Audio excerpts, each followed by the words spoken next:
Hi. I come to you today to talk about what I call the second rape, the experience in the aftermath of reporting your rape, of reporting sexual assault, of reporting these things. Because right now we are living in a time where the experience that we're existing in is creating trauma for every single person around us. And I can understand why we don't report. I did report, and I'm going to share my story of why I reported and what happened and the trauma that ensued after that, because I think it's really important to understand.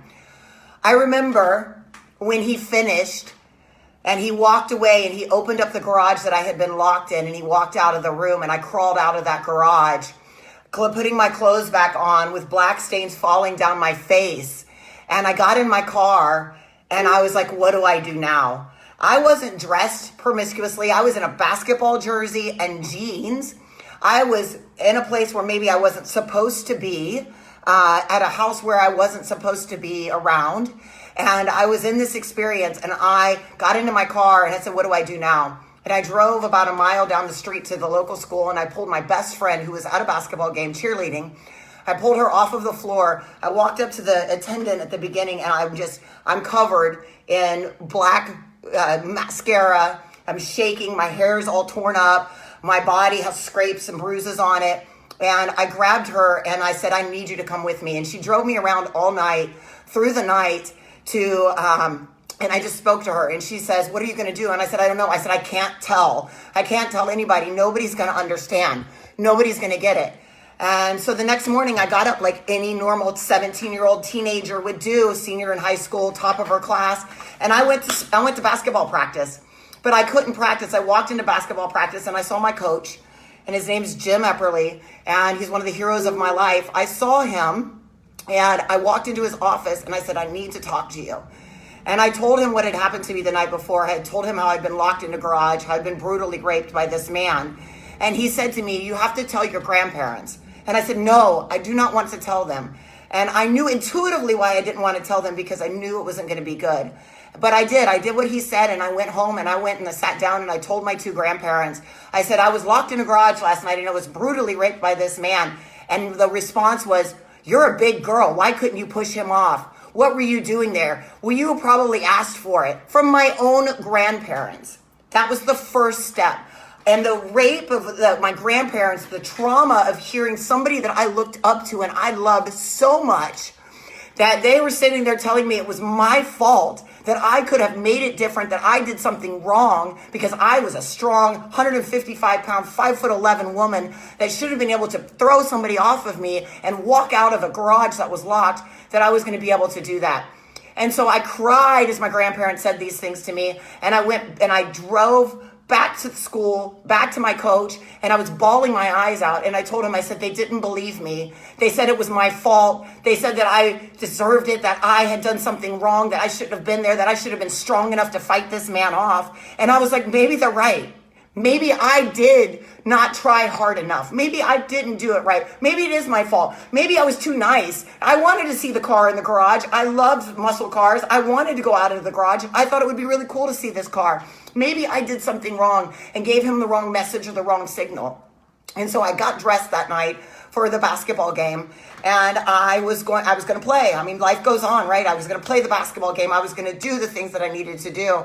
And I remember my coach saw my grandparents walk into the stadium, and he stopped coaching the game, and he pulled them over, and he told them, he said, you have to take her in, you have to report this. And so in the middle of a basketball game, at the end of it, my grandmother comes and she grabs me and she takes me to the police station and to report this incident that had happened. And then here it goes again. I have to explain to the cops why I was there. Have I had sex with other men already? What was I doing in this place? Why couldn't I get away?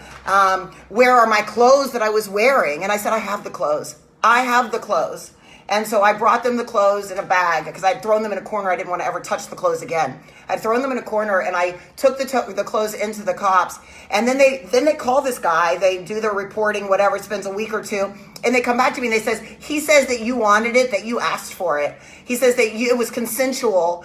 Or first he said he never had sex with me. Actually, first he never had sex with me, and the DNA reports came back, and there was cum on my clothes. And so then after the DNA reports came back, he came back and said, oh, well, it was consensual. She really wanted it. She asked for it. And so then I got to go into a whole experience of, now that I've reported this, I get to go to court around this whole experience.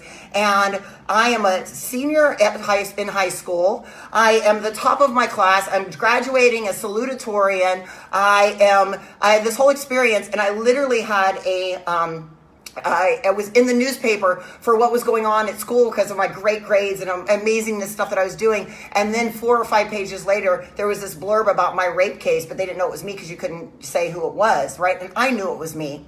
So we go into court and we go into this whole experience, and I decide not to testify on the stand. Instead of testifying, I was super scared. I didn't know what to do. Nobody supported me. My family, my father, my grandparents, nobody was supporting me. They really felt like I had done something wrong in this because I had sex with men already. You know, I was already I must have done something wrong, and he was sentenced for some lesser than rape because I didn't go, and it turns out that it was his third offense. And if I was not in a state that was 3 strikes you're out. So therefore he went to prison for 3 years, and gets better. Guess what? It gets better because the second rape keeps continuing because the trauma kept continuing as I went to college. And I'm trying to live through my life and figure things out. And I'm having, I had PTSD. I had night tremors. I would wake up in the middle of the night. I would have all these things. He gets out of prison 3 years later, and I'm in a protection program, and they're supposed to tell me when he gets out of prison. And they don't. You know how I found out? Here goes. Here's the second part of the rape. I found out because he was at the hospital where my grandmother was at the hospital with my grandfather. My grandmother had been in a car accident. Guess who hit my grandmother? His mother.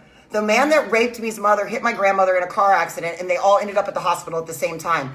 This man walks up to my grandpa and my father and says to him, Melissa's been sending me love letters while I've been in prison. She loves me. I didn't do it. It wasn't my fault. And you know what? They had the audacity to call me and ask me if it was true. Is it true you were sending him love letters? Is it true you were contacting him the whole time? No, it wasn't true. The trauma that I experienced from my family, from the community, I was looked at in school. People, when I was in school, would look at me weird. People stopped talking to me. I lost friends. Nobody wanted to be around the Melissa that had been raped, the Melissa that was now traumatized, the Melissa that had had all these experiences. Yet nobody had known, and I had never told anybody what had happened to me when I was younger, because something had happened before that when I was 10, and I didn't speak up about that. I didn't report that. And so I spent the rest of my senior year in a maze, and we're trying to figure these things out. And then 3 years later, I got to be re-traumatized again over this. So why don't people report? I get it. Because when you do report, we are not living in a society where there is a holding of us or an experience of where we can be loved and looked at in a way that says it's okay. Now, I look at this and I go back to what I call the Bermuda Triangle of my life, where the house that I was raped in was straight across from one of the houses that I grew up in catty corner from my grandparents' grocery store. And in this Bermuda Triangle, I had, from my own father's home where I had been beaten, where I'd had things happen to me there, to the place where I'd been raped, to my grandparents' grocery store. And I drove back 13 years later to that exact spot. And I put my hands at my heart and I cried in gratitude. The absolute gratitude for the trauma, and I call it traumatude, for the experience that I'd had, because it allowed me to create an international organization that helps people. And I'll tell you that is the only reason I can take away something from this. But if you're wondering why somebody in your life isn't reporting, we do not live in a safe society where we can allow for that. So don't hashtag report now. Don't hashtag all these things. It's not about reporting now. It's about allowing us the space and the understanding to know that we need help. And this is not about saying that the men are wrong or that everybody else is wrong. We need to unite. This is about uniting two sides together and bringing about an experience that's going to help us all. We have got to watch and work at this together, because no woman or man, I was just recently at an experience in New York City where I had a man who was a Latin king, so he was one of the Latin king, come up and tell me about his sexual trauma from his childhood. So it is men and women. This is something we need to come around and unite. Why aren't we reporting? Most of this goes unreported, and it's because when we report things like what happened to me happened, the trauma that I ensued from reporting in my mind is actually worse, because it took me longer to forgive my grandparents and my father for the experiences than it did for me to let go of the experience of the rape. And so this is a new paradigm. Yes, Lily, a new paradigm that we must experience, where we come together in a healing and we unite to heal in a deeper way. And so I know everybody's really sitting into a space right now, this trauma. And what I want to do for each of you is I want to just have you do a little bit of heart breathing with me. I think it's going to be really important. We need to connect together. We need to heal. And the collective of us each taking each other and healing together is what's going to transform the world. So I'm going to teach you a little technique of just breathing through the heart, so that you can start to connect your head and your heart together, so that we can work together to heal, so that you can get the divine intuition and the intelligence that you need to stand up in this world, so that when you have an opportunity to heal or to share or to help someone else, then we all can do it together. So just take a moment. I want you to close your eyes if you can. And I want you to imagine that you see this breath coming in through your heart.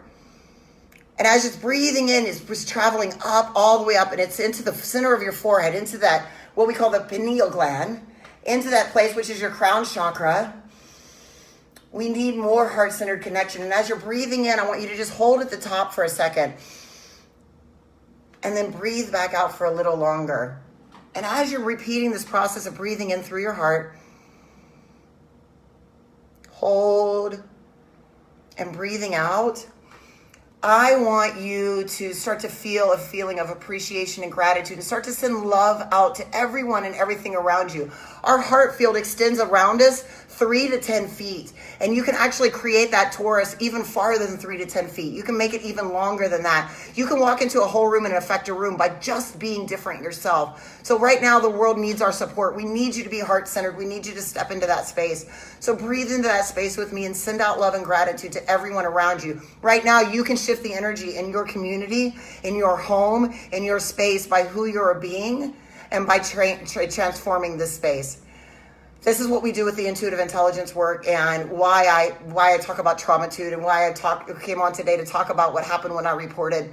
Because if we don't come together in a different way to really share this work and to really share, then what are we going to do? What are we going to do in any other way? So please open up from your heart and allow those that want to report to do it, and those that want to keep silent, they will break through at some point. But believe them when they say it, because I wasn't believed either, and it was the most traumatic experience. It was more traumatic than the rape. It was not being believed by the people that loved me. So just breathe in, allow that experience, and breathe back out. Thank you all so much for sharing with me today and watching this video. Please share it so people can understand how to connect into their heart, what it's like to be somebody that actually reports and what happens, and be a safe space for people to come to, because we all need it. I wish I'd had that. I had at least one person. Thank you. Bye.